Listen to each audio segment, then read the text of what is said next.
L'élection présidentielle de 2010 a profondément bouleversé la Côte d'Ivoire, mais elle a aussi marqué la fin de l'ère Gbagbo et l'avènement d'Alassane Ouattara comme président.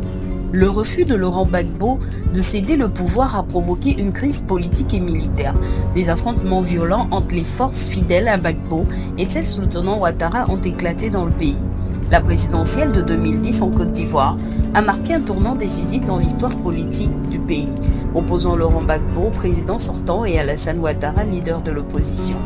Après une décennie marquée par des tensions politiques et une guerre civile 2002-2007, la Côte d'Ivoire attendait des élections qui devaient rétablir l'ordre démocratique et mettre fin à des divisions entre le nord majoritairement favorable à Ouattara et le sud soutenant Gbagbo.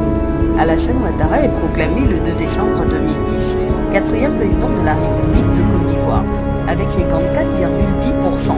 Mais le Conseil constitutionnel invalide les résultats dans les régions du Nord et annonce la réélection de Gbagbo avec 51,45%.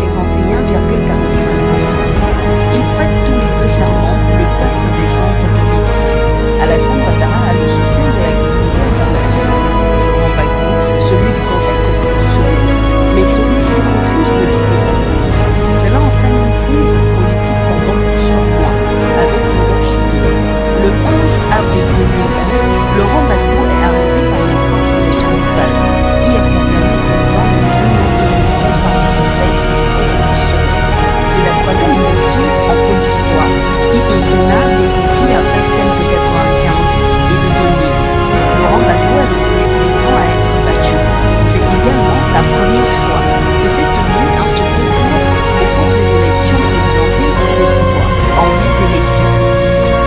L'élection présidentielle prévue en 2025, malgré le refus de sa candidature, l'ancien président ivoirien Laurent Gbagbo a été officiellement investi comme candidat par son parti, le Parti des peuples africains Côte d'Ivoire.